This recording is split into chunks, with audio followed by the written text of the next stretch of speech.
Olá, seja muito bem-vindo a mais um Encontro com a Palavra.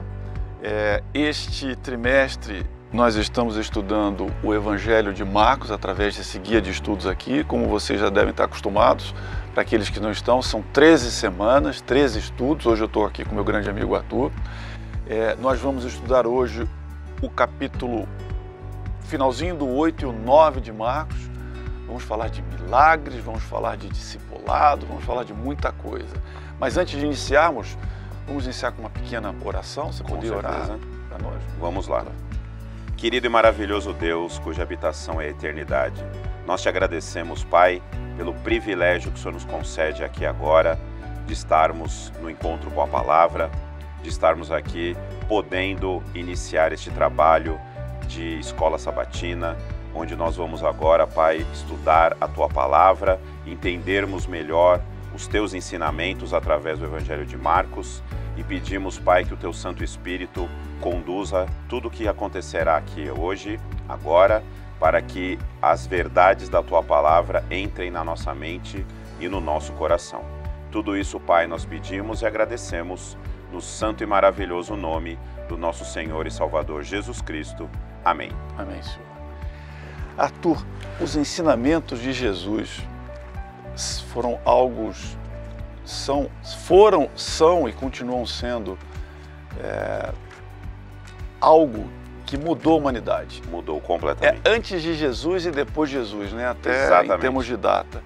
E eu fico imaginando, né? O nome de Jesus era Yeshua ben Jacob, né? Jesus, filho de José. E eu fico imaginando o seguinte, como é que um carpinteiro pobre, de um país pobre, então ele não era só pobre, ele não era um escriba, ele não era um sacerdote, ele era pobre.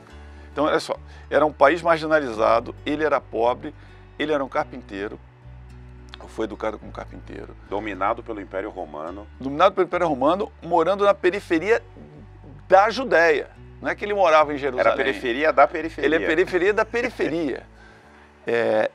E esse homem, que sabemos ser Deus também, né? Deus, homem, Deus, ele teve ensinamentos tão poderosos que impactaram a 12, a 70, a 500. E eu estava fazendo uma pesquisa e eu fui vendo assim, o Império Romano tinha uns 60 milhões de habitantes, mais ou menos. No final do primeiro século, tinha 7.500 cristãos. Aí depois, no final do ano 200, eu vi aqui, tinha mais ou menos 200 mil cristãos. Aumentou 30 vezes. Aí no final do ano 300, tinha 3 milhões de cristãos. E no final do ano 400, tinha 30 milhões. Era aproximadamente 40% do Império Romano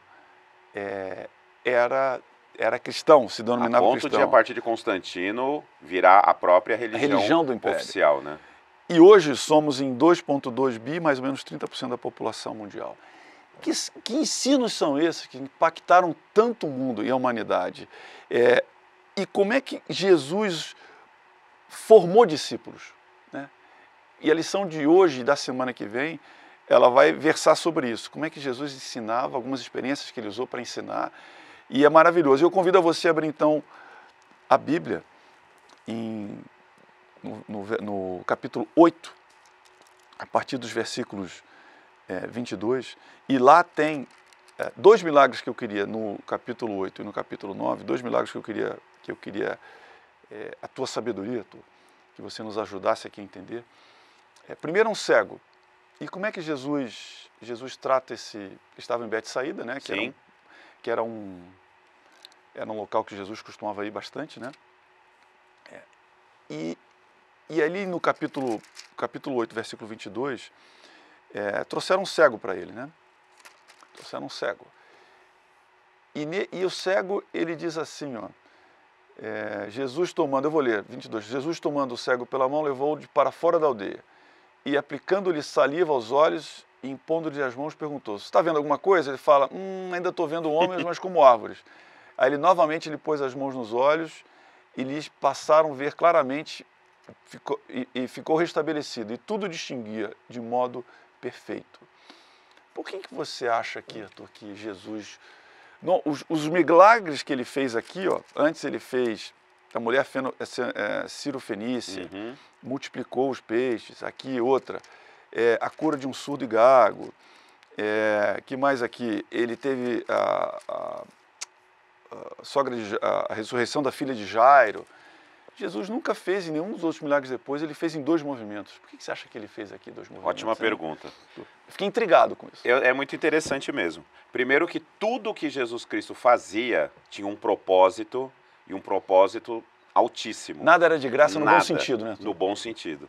Tudo que ele fazia tinha um grande propósito, uma lição, que né? era a salvação das pessoas. Não só daquelas que recebiam a graça, como de todo o entorno, né? Eu sempre me lembro dos amigos que desceram o paralítico pelo telhado, pelo teto, né? E Jesus, ele não curou ou não quis curar apenas aquele homem.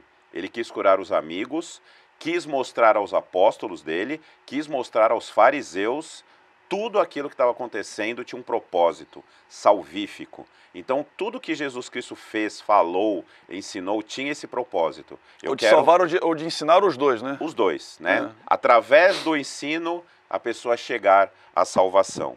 E aí nós chegamos nessa cura deste cego, né? Que segundo a lição, e a gente sabe pela Bíblia, é exclusivo de Marcos, e é o único que tem 2 estágios, eu diria até 3 estágios, né? Porque Jesus Cristo primeiro tira o homem da aldeia, passa saliva nos olhos, pergunta como é que ele está, e aí ele fala, olha, tá indo, mas ainda não, né, já estou vendo alguma coisa. E aí então, num segundo estágio, Jesus toca novamente, e aí ele passa a ver perfeitamente, e até um 4º estágio, né? Olha, vá para casa, não passe pela aldeia, né, não conte isso para ninguém. Seja discreto, né? Por que isso? Porque aqui nós estamos num conceito de discipulado. Como eu disse, Jesus não queria apenas curar aquele homem, não queria apenas trazer novamente a visão a ele. Ele queria ensinar a ele e ensinar a todos aqueles com quem aquele homem entrasse em contato, com quem o próprio Cristo entrasse em contato. Então ele está dizendo o quê? O discipulado tem etapas. Essas etapas precisam ser respeitadas para que o produto final, o resultado, seja aquele que Deus... Nem tudo é instantâneo, né? Nada é instantâneo, né? Tudo que é muito fácil, a gente desconfia, né? Uma pessoa que recebe um estudo e já quer se batizar, você fala, ó, cuidado, né? Vamos por partes, vamos o passo a passo, porque senão a gente começa a desconfiar. Às vezes discrição, né? Às vezes um pouco de discrição também, Jesus está falando, olha...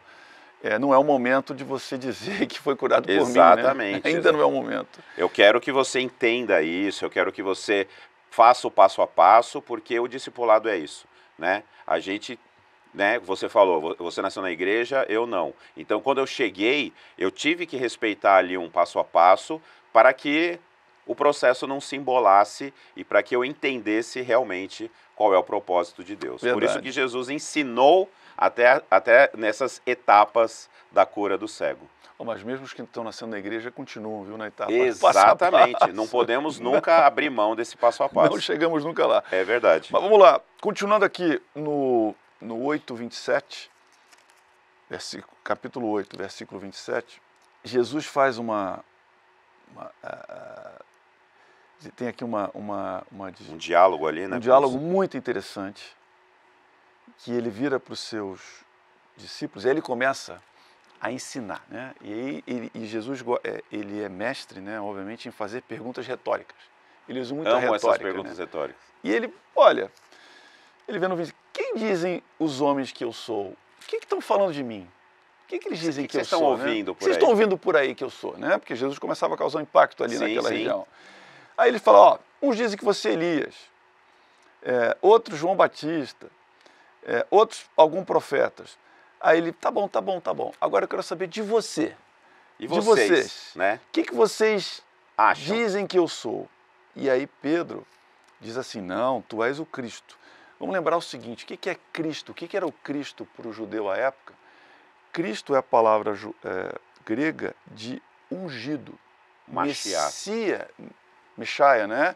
Que é a palavra ungido em hebraico. E ungido se refere àquele de Daniel, aquele que virá, aquele de Joel, Salmos, Isaías, etc. Que se remete aquele que até virá. ao início, né? Até o início. O filho da mulher vai pisar a cabeça da serpente. Gênesis 3,15, que Exatamente. fala sobre isso. E aí ele diz aqui, ó, e ele fala assim, advertiu-os, e Jesus falou o seguinte, olha, tá bom, ok, mas de que ninguém dissesse tal coisa a seu respeito. Ainda não era o momento dele se colocar como Messias, e a razão disso Eu quero que vocês entendam, mas o público em geral ainda precisa passar por um outro E havia processo. o seguinte, havia toda hora aparecia um Messias naquela Exato. época. Toda hora aparecia um Messias. E só que aparecia um Messias que era um guerrilheiro político. Como o caso de Barrabás. Como o caso de Barrabás. Como ele não gostaria de ser conhecido e confundido como um guerreiro político. Eu sou o verdadeiro Messias. Eu vim trazer o verdadeiro trabalho, reino. O verdadeiro reino. E ele não havia disso. Então Jesus muito cuidadoso disse o seguinte. Sim. E ele fala o seguinte, olha, ele vai ser rejeitado, ele fala no 31, eu vou ser rejeitado pelos anciões, pelos sacerdotes, pelos escribas. Ele vai ser morto e depois de 3 dias vou ressuscitar. E aí Pedro chamou o cantinho e falou assim, ô Jesus, como assim você vai ser morto? Não fica falando essas coisas não, se assusta. Não é isso que a gente está esperando de você. Basicamente dizendo o seguinte, não é isso que eu estou esperando do Senhor. Estou esperando do Senhor um levante político aqui para nos livrarmos de Roma. E ele fala, afasta de mim, Satanás, a minha versão fala, arreda Satanás. Arreda Satanás. A minha versão da minha Bíblia fala, arreda Satanás. Para trás, Satanás. Né? Porque não cogitas das coisas de Deus, e sim das dos homens. Ou seja, ele não tinha entendido. Não tinha entendido ainda. E daí ele convocou a multidão e ele começa a dizer o seguinte, o que é a vida cristã e o que é ser um discípulo de Cristo. Muito bom. E ele começa assim, ó, no 8, 34, 35, ele diz assim, se alguém quiser vir após mim, ou seja, se alguém quiser de fato me seguir, ele está dizendo, o que Jesus está colocando aqui? Diz o seguinte, olha, gente, vocês estão dizendo que eu sou Messias? Ok, não é hora de falar. 2, eu não sou esse Messias que você está falando aí, que vou causar uma revolução política. Você precisa mudar a sua cosmovisão para entender quem eu sou. E eu vou te dizer o que é ser meu discípulo. Não é bem isso que você está pensando, não. Você não vai ser general, herói. Olha o que você está dizendo. Primeiro-ministro. Não, você não vai... Olha o que eu estou dizendo. Aquele que tentar salvar sua vida, perdê-la. E quem perder a vida por causa de mim e do Evangelho vai salvá-la. E ele continua. Que daria um homem em troca de sua alma, porque qualquer que nesta geração adúltera e pecadora se envergonhar de mim e das minhas palavras, também o Filho do Homem se envergonhará dele. E ele continua aqui, e ele diz aqui, ó, que aproveita o homem ganhar o mundo inteiro e perder a sua alma. Então ele está dizendo assim, para ser meu discípulo... Não é o que vocês estão imaginando. Não é o que você está imaginando. Se você quer salvar a sua vida seguindo o Evangelho, provavelmente você vai perdê-la. E eu coloquei aqui, fiz uma pesquisa, qual o custo do Evangelho? E eu fiz uma pesquisa sobre como é que os discípulos morreram. Então, Pedro foi crucificado de cabeça para baixo em Roma, em 67 depois de Cristo. Mateus foi morto à espada na Etiópia. Lucas foi enforcado na Grécia. Isso aí foram tirados de escritos do século II. Uhum. Tiago Maior foi degolado em Jerusalém. Filipe foi enforcado em Hierápolis, que é na Turquia hoje. Bartolomeu foi esfolado vivo. André crucificado. Dizem que ele ficou pregando até morrer. E Tiago Menor foi lançado do pináculo do templo e depois linchado. João morreu de morte natural, mas Policarpo diz que ele... Há uma tradição que diz que ele foi colocado num tacho de azeite fervendo e não aconteceu nada, jogaram ele na ilha de Patmos. Não é muito fácil, né? Olha, ser discípulo de Cristo. Não, eu acho que Jesus Cristo até hoje está tentando mostrar isso para o mundo, né? Naqueles tempos havia essa ideia do Messias, que na verdade é uma completa distorção da palavra, né? Porque Isaías fala claramente no capítulo 53 do servo sofredor. Isso. Né? Então é muito claro na Bíblia que num primeiro momento o Messias viria para pagar, para sofrer por nós. Primeiro ele vai ser o cordeiro, para depois ele ser o leão, né? Então, infelizmente, os judeus tiraram... Leão de Judá, né? Exatamente. Então, eles tiraram da linha, né, o cordeiro e já foram direto no leão. Então, o Messias será um general que vai nos comandar contra Roma, Jerusalém, Judá voltará a ser um reino como era nos tempos de Salomão, Davi, Salomão. E aí Jesus Cristo, ele passa todo o ministério dele, os 3 anos e meio, mostrando para eles, não é isso, o meu reino não é deste mundo, eu preciso passar por sofrimento, eu vou para a cruz, eu vou sofrer na mão dos homens, e infelizmente... Mas vou ressuscitar. Vou ressuscitar, mas infelizmente os discípulos estavam tão presos às ideias dos judeus que ou não queriam ou tiveram muita dificuldade em entender. E Jesus Cristo nunca deixou, perdão, de falar claramente, olha, o meu reino não é deste mundo, né? Quando João e Tiago, né, falam, mãe, vai lá e pede para Jesus um carguinho lá para nós. Ele falou, vocês não sabem o que vocês estão pedindo. Né? Arthur, você falou uma coisa, meu reino não é desse mundo. Vários aspectos do cristianismo conquistaram os romanos no mundo da época. Um deles foi a caridade. Porque se você era órfão, viúva, pobre, escravo, estrangeiro, você estava perdido em Roma. Você não era nada. No mundo da época. E aquilo até um animal era mais importante. Chocava o pagão no trato que o cristão tinha com o próximo, né? A igreja, a comunidade, né, se abraçando, um ajudando o outro, com comida, com amparo, ajudando o pobre, o órfão, aquilo ali pirou a cabeça Despertou. dele. Não existia caridade no mundo. Caridade Esse é um dos segredos do cristianismo, né? Não existia. Por que o cristianismo caridade conquistou o mundo?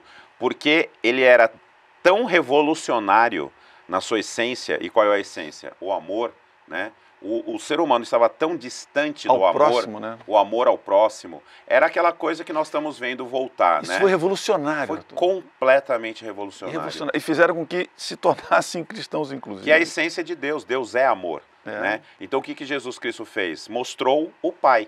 Ele mostrou o amor do Pai. E foi isso que revolucionou completamente. E continua revolucionando. O mundo continua precisando do amor de Deus. Nós estamos vendo o mundo degringolando, né? Continua sendo uma mensagem central, né? Central. A gente estudou no trimestre passado o grande conflito. Por que existe um grande conflito? Porque existe uma guerra entre o amor e o egoísmo. E o egoísmo. Né? Deus é o amor, Satanás é o egoísmo. Quando a gente abraça o cristianismo, nós abraçamos esse amor. Então, por que Jesus vai dizer, olha, nisto conhecerão que sois meus discípulos, se vocês se amarem uns aos outros. Então, esse continua sendo o grande elemento que a gente ainda precisa aprender, né?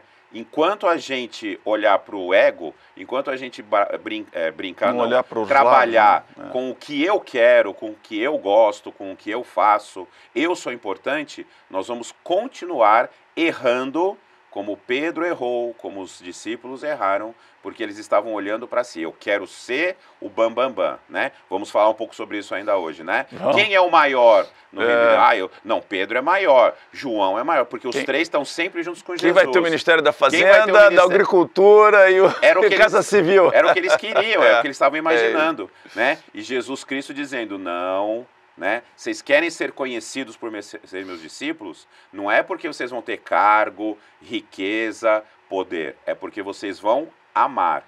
E isso ainda é o grande elemento. É o grande motor. O grande motor do cristianismo. O outro elemento que nós vamos estudar mais adiante na lição 10, né, que é o capítulo 13, que também é algo novo que a religião cristã trouxe, é o final de tudo. Então, o cristão acredita que Cristo vai voltar e ocorrerá um final e um recomeço para essa terra, que também é algo que pirou a cabeça deles. A cosmovisão bíblica ela é restauracionista, né?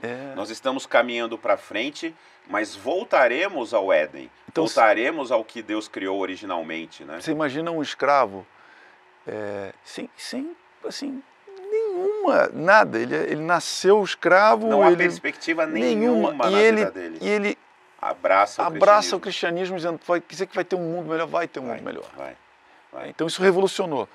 Mas vamos continuar aqui. Vamos lá. E aí tem no capítulo 9, Jesus então, ele leva, 6 dias depois, ele fala aqui no 9:2, fala assim, 6 dias depois Jesus pegou Pedro, Tiago e João, a parte subiu no alto do monte. Nesse alto do monte, Jesus, então, ocorre o que nós chamamos de transfiguração. Os discípulos olham e veem Jesus na sua glória celestial. Exatamente. Não terrena. Veem Jesus como o Deus, né, celeste, glorificado, que nós chamamos.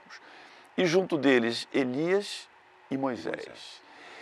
Isso sempre me intrigou. Né? Você falou que eu sou nascido e criado em igreja. Sim, sou nascido e criado em igreja. Essa historinha contada desde sempre, desde né? a tenra idade. Isso sempre me intrigou. E as respostas para por que Jesus fez essa transfiguração, elas me intrigaram. Eu queria ouvi-lo, mas eu acho não, e Jesus, ele na sua, como mestre, ensinando, ele deu tanta pancada nos discípulos, ó, com eu amor, não sou Messias, mas ele deu uma chamada neles, né? Direto. Deu uma chamada neles. Ó, eu sou Messias, mas eu faço esse monte de milagre aqui, eu ressuscito, mas eu vou ser negado, eu vou morrer, mas eu vou ressuscitar. Quem me seguir vai perder a vida, vai ser perseguido. Que eu acho que ele queria dizer o seguinte, mas vocês querem isso? Eu sou a glória, eu tenho a glória, eu sou Deus. E eu vou mostrar para vocês dois vencedores. Aquele que morreu por minha causa e aquele que permaneceu fiel e vivo. Que foi tão fiel que foi trasladado. Eu acho que foi um pouco disso, não acha? Eu acho que é exatamente isso. Para dar uma injeção de ânimo. Como a gente falou no início. Com quem você está lidando, na verdade, Exatamente. Como a gente falou no início, tudo que Jesus fazia tinha um propósito, né? Muita gente fala, eu me incomodo muito com frases do tipo, Jesus Cristo tinha os queridinhos, ele tinha uma panelinha, né? Os 144 mil são os queridinhos. Não, Jesus é Deus e não faz acepção de pessoas. Né? Por que ele chamou tantas vezes Pedro, Tiago e João em separado? Porque eram os três que mais precisavam ter a sua fé fortalecida, mais precisavam crer em quem era Jesus. Pedro era o que mais precisava de transformação. Tiago seria o primeiro a morrer, seria o primeiro mártir dentro dos apóstolos. E João teria o maior ministério. Ele vai morrer, né, segundo historiadores, no ano 100. Então os três precisavam de um reforço de quem ele era, para que o ministério desses três fosse longevo. E Deus, né, Jesus, né, deu uma injeção de ânimo material, física, tremendo. Olha com o que vocês estão lidando aqui. Vocês né? têm alguma dúvida de quem eu sou? Então, pera um pouquinho. Vem comigo que eu vou te mostrar. Né? E ainda vou chamar Moisés, que dentro do judaísmo é a lei, e Elias, que é os profetas, né? A lei e os profetas, ou seja, os dois maiores representantes da palavra de Deus vão vir aqui para mostrar para vocês quem eu sou. Elias, né? Elias e Moisés, os grandes ícones da história judaica, né? Então, olha, eles me servem, eu sou maior do que eles. É comigo que vocês estão falando. É verdade, então, tem esse aspecto também, verdade, verdade. Então, assim, tanto que ele vai falar, né? Abraão viu o meu dia. Espera um pouquinho, você não tem nem 50 anos, porque Abraão sabe quem eu sou. Eu sou, né? Então, eu sou maior do que Abraão, eu sou maior do que Moisés. É comigo que vocês estão lidando. Veja com quem vocês estão lidando, não temam, é isso. É isso que essa injeção de ânimo que Pedro, Tiago e João receberam. E, né, embora Pedro tenha demonstrado ainda que era uma cabeça bem durinha, né? Mas ele foi... Entendeu direito? Vamos fazer uma tenda aqui. Peraí, fica aí, peraí, senhor. Né? Então você vai ver depois ele ainda tomando uma bronca de Paulo, né? Ele ainda sendo aquele fofoqueiro que vai espalhar que João não morreria, que Jesus voltaria antes de João morrer, né? Então Pedro era o complicado da história. Então, olha, é comigo que vocês estão lidando, tá? Fiquem tranquilos, me ouçam, porque vocês não estão falando com o Messias guerreiro que vocês estão esperando. E você colocou um ponto importante, nem com um profeta, né? Nem com um profeta. Você não está falando com um profeta. Não. Eu sou maior que Elias e Moisés e Abraão, né? Não é um profeta. Eu não sou um profeta. Eu sou Deus. Né? Eu sou Deus. Então, né? eu vou profetizar? Vou. Eu vou ensinar? Vou. Eu vou dar conselhos? Vou. Mas eu não sou o maior psicólogo do mundo. Eu não sou o maior professor do mundo. Não sou o maior mestre do mundo, eu sou Deus. Sou Deus. Que é o que diferencia o cristianismo de outras religiões, né? Jesus é um espírito muito iluminado, Jesus é um grande professor, um grande mestre. Não, ele é tudo isso, foi um profeta, né? Mas ele é Deus, né? Deus, ele é Deus. É isso que a gente precisa se lembrar sempre, né? Muito bom. Vamos seguir? Vamos.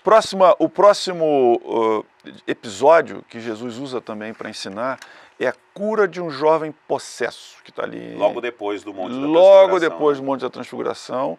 Então é trazido, eu não vou ler tudo, mas você pode acompanhar no capítulo 9, a partir do versículo 14, em que é trazido aqui um jovem, aqui no...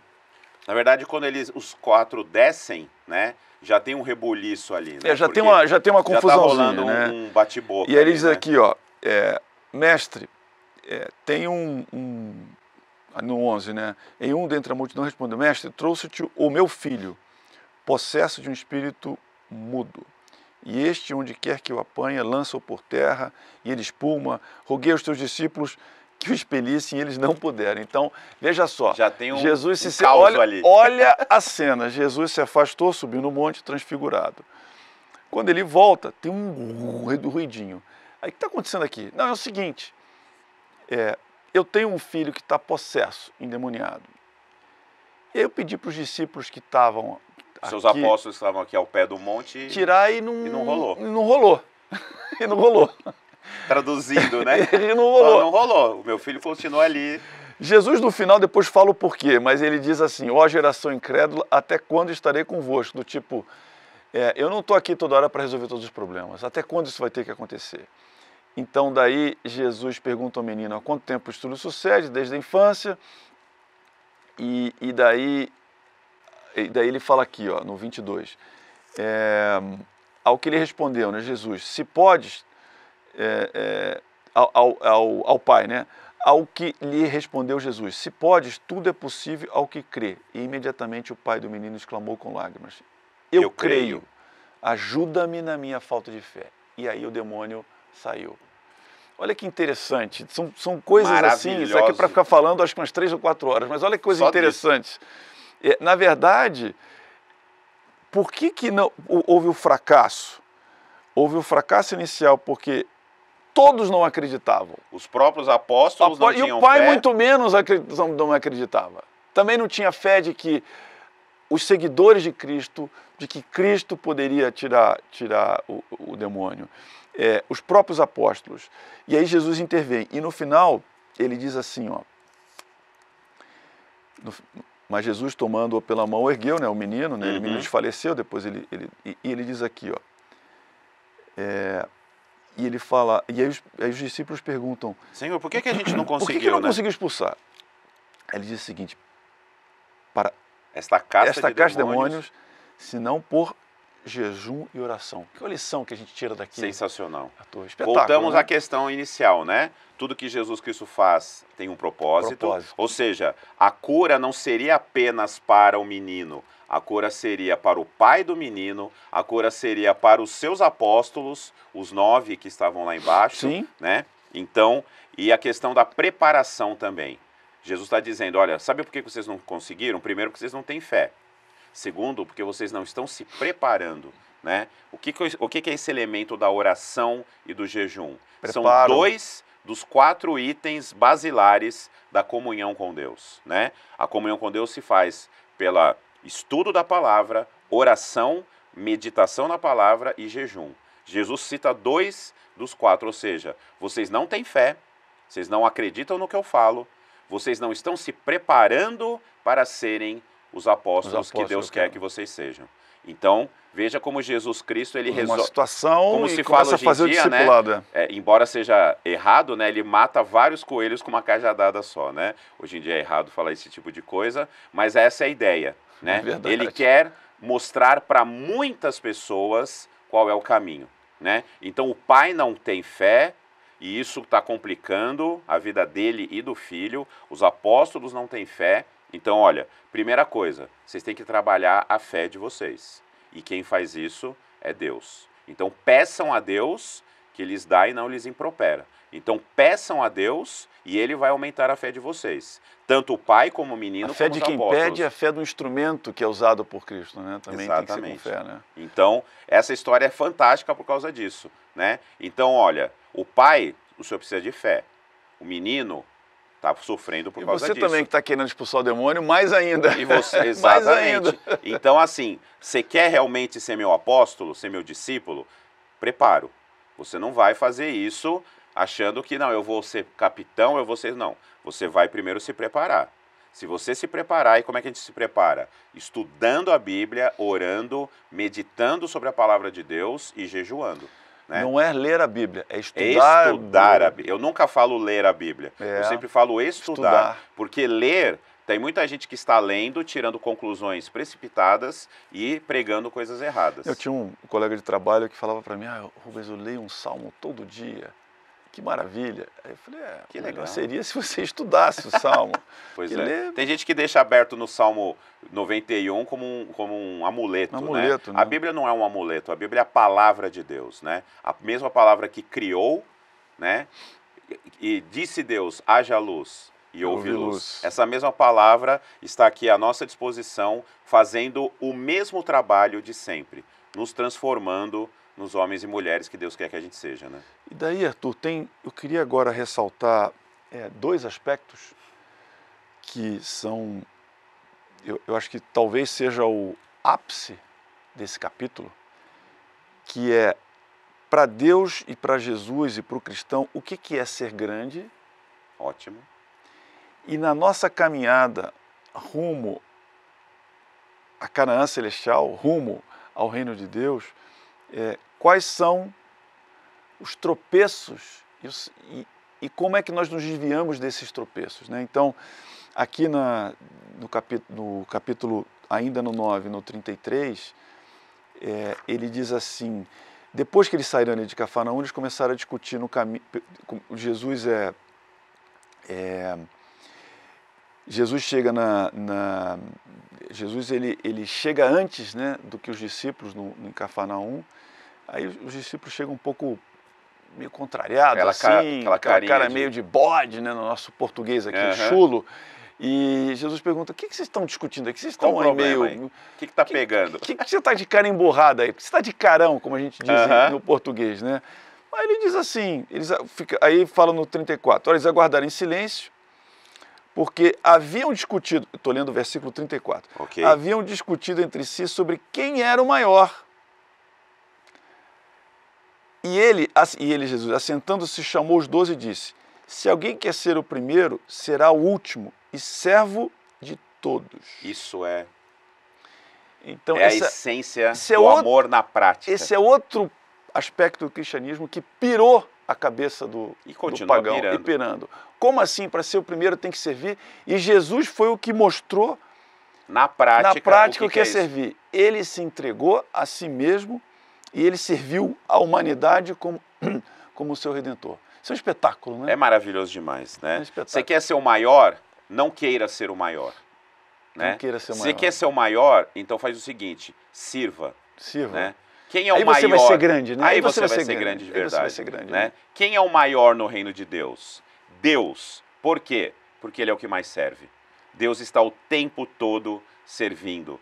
Ele dá vida, Ele faz a flor crescer, Ele faz os nossos filhos crescerem, Ele nos dá a compreensão, o Espírito Santo nos ajuda a entender a palavra de Deus, Ele está o tempo todo servindo. E Arthur, eu estava pensando assim, por que Deus coloca isso como uma base do caráter cristão, saber servir? Porque não é natural do homem. Não é.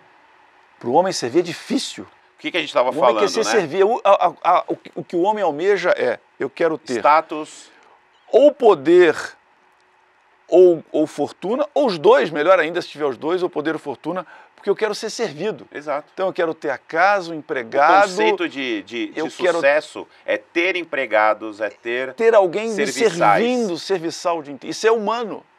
Então quando ele fala para servir, não é que você vai atingir algum estágio espiritual elevado. É porque é contra a tua natureza humana, é para tirar o teu humano de si. Lembra que a gente falou, né? Muito a luta difícil. Entre o amor e o ego. Muito difícil. O contrário de amor não é ódio, o contrário de amor é ego, é egoísmo. Né? Então, por que Deus institui o dízimo, as ofertas, o sábado? Por que ele pede tanto para a gente renunciar o eu? Porque é assim que a gente vai verdadeiramente conhecer Se aproximar o amor. Exatamente. do amor de Deus, né? Exatamente. Da essência do amor de Deus. Essa é a essência. E um outro trecho muito interessante, em que termina então a última parte desse capítulo, na minha Bíblia é interessante, que ela fala aqui a partir do 42, os tropeços. Os tropeços. Excelente. E ele fala assim, e quem fizer tropeçar, ele fala duas coisas. Ele fala de nós fazermos outros tropeçarem, e faz aqui, e quem fizer tropeçar a uns desses pequeninos crentes, ou seja, recém-conversos, melhor lhe fora que se lhe pendurasse o pescoço uma grande pedra de moinho e fosse lançado ao mar. Jesus não poupa, não doura a pílula, né? E ele diz assim, ou seja, se você desviar algum dos meus crentes, ou seja, o crente que desvia o crente, Jesus está dizendo aqui que é melhor, ele está sendo hiperbólico, obviamente, claro, como todo o restante desse Mas não está muito longe da realidade, não. Melhor seria que você se suicidasse. Suicidasse, né? Porque se você desviar... está levando alguém... Né? A Bíblia é baseada em amor, e a maior expressão do amor de Deus é a liberdade de escolha, né? Então, assim, você me conhece? Conheço. Quer ficar comigo? Ótimo. Não quer? Você escolhe ficar longe de mim? Ok. Eu te amo tanto que eu te dou a liberdade de me negar. Mas não tente fazer isso com outros. Se você quer ficar longe de mim, é um direito seu. Eu te amo tanto que eu te dou essa possibilidade. Mas não tente fazer isso com outros. Né?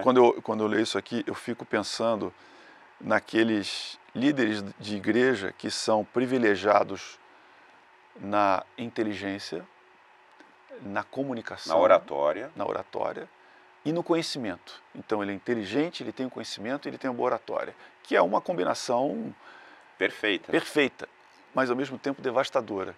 E que usa... Porque ele pode tirar pessoas do caminho. Exatamente, usa isso para tirar pessoas do caminho como uma cauda, né, que fala em Apocalipse, né, o falso profeta, uma cauda, e arrasta um monte contra eles. Né? Eu tenho uma amiga que... Jesus está fazendo um alerta para este aqui. Exatamente. Uma amiga minha, que é de uma igreja, não vou te citar qual, obviamente, questionou a pastora da igreja. A pastora, não sabendo o que responder, disse que a minha amiga estava endemoniada e que ela deveria parar com isso. Então, assim, é exatamente isso. Essa pessoa tem o cargo, tem tudo. Em vez de levar essa pessoa para Jesus Cristo, não. Ela desvia. Quer dizer que eu não posso questionar, sendo que o próprio Deus fala, vinde, pois, e arrazoemos. Né? Então, venha arrazoar comigo. E aí essa pessoa, infelizmente... Deus não foge do debate, né? Faz exatamente o contrário. E, finalmente, Jesus aqui, para encerrarmos esse estudo dessa semana, ele diz assim, em que nós devemos, obviamente, tomar cuidado, não fazemos outros tropeçarem, tomar cuidado com aqueles que nos fazem tropeçar, mas ele fala também para o indivíduo. E Jesus usou de novo uma linguagem hiperbólica e retórica, mas, de novo, fantástica. Por isso que eu digo, olha, se o Evangelho foi cunhado por homens sem inspiração... Mas de jeito nenhum. É assim... são os homens mais sábios que eu conheci. Porque Rubens, é quando um eu fui espetáculo. Questionado sobre isso... É um espetáculo. Deus me inspirou a responder o seguinte, 2000 anos depois, a gente não consegue imitar Jesus. Como é que a gente criaria, a mente humana, como é que criaria isso? Não consegue. É impossível. E isso é Deus falando. Deus falando, ele fala aqui, olha, se a tua mão te fizer tropeçar, corta a mão. Se a tua visão, ele fala assim, é melhor entrar maneta no céu, de novo, hiperbólico, retórico, do que você ir com as duas mãos para o inferno. Melhor você ir sem pé, melhor você sem os olhos, melhor você, enfim, ir aleijado sem algo para o céu do que ele faz. Isso é obviamente hiperbólico. E não perder a salvação. E não perder a salvação. O que Cristo está querendo passar aqui com essa mensagem, né? Às vezes algumas mensagens duras, talvez, né? Ou seja, se é um cônjuge, se é um familiar, se é o seu trabalho, se é a tua carreira acadêmica, se é a tua carreira empresarial que está te afastando de Deus, não dando tempo para você estudar, se afastando de Deus, se afastando da sua família, se afastando da sua igreja. Ele está sendo muito claro aqui. Muito claro. É melhor abra mão disso. abra mão disso. Abra mão de tudo, né? Eu sempre lembro do pastor Igor que ele perguntava assim, você tem coragem de pedir para Deus tirar da sua vida tudo que está te atrapalhando no relacionamento com Ele? Se você não tem, talvez você precise pedir a Deus. Arthur, você falou uma coisa interessante. A nossa oração para Deus, já reparou que é sempre pedir? Senhor, eu estou com dificuldade aqui financeira, me dá. Senhor, eu estou com um problema de saúde, me cura. Me cura. Senhor, eu estou com um problema aqui com o meu cônjuge, Quando Paulo com o meu reclamou namorado, me do cura. espinho na carne, o que Jesus respondeu para ele? Você já tem o suficiente. Você tem o suficiente. Minha graça te basta. Minha graça te basta. Quando a gente ouve isso para Paulo, olha que bonito, mas e se a resposta dessa for para mim, né? Arthur, não vou te ajudar agora, a minha graça te basta. A gente conseguiria viver com isso? Né? Então, eu acho que essa deveria ser a nossa oração. Sempre. Senhor, me dê, mas também me tire. Se o meu olho está me fazendo cair, abra o meu olho. Se o meu emprego está me fazendo... Me tire, senhor, eu estou pedindo, mas se tiver algo em que esteja interferindo no meu relacionamento contigo, algo que estiver interferindo no meu caminho para o reino celestial, me tire também. Assuma me essa. Coloca nas suas mãos. Quer seguir a Jesus? Renuncie a si mesmo, pegue a sua cruz e o siga. Amém. E com esse pensamento nós encerramos o estudo dessa semana, que foi maravilhoso. Amém. Acho que, Arthur, a gente podia ficar aqui horas comentando cada passagem, cada trecho aqui dos ensinamentos de Jesus, que de fato são inspirados e mudaram o mundo. E você que foi tocado por essa mensagem, que Deus possa estar contigo, amém, ajudando você a buscar resposta para as suas dúvidas, os seus anseios. Amém. Vou terminar com uma oração. Vamos orar então? Nosso Deus, nosso Pai, nós agradecemos de maneira humilde, mas jubilante, por termos acesso à Tua Palavra, amém, acesso ao Teu estudo, acesso a Ti, através da oração, o Seu Santo Espírito. Agradecemos por isso. Amém. Fique com o Arthur, fique com cada um aqui que assistiu a essa exposição, amém, que o Senhor possa também atuar nas suas vidas. Provavelmente alguém que escutou isso necessite do Teu auxílio, do Teu apoio, que o Senhor possa alcançá-lo nesse momento. Amém. É tudo isso que pedimos, te agradecemos, em nome de Jesus. Amém, Senhor. Amém, Pai. Aguardamos então você na próxima semana, onde nós vamos estudar o capítulo 10 de Marcos. Tenham todos uma ótima semana. Amém.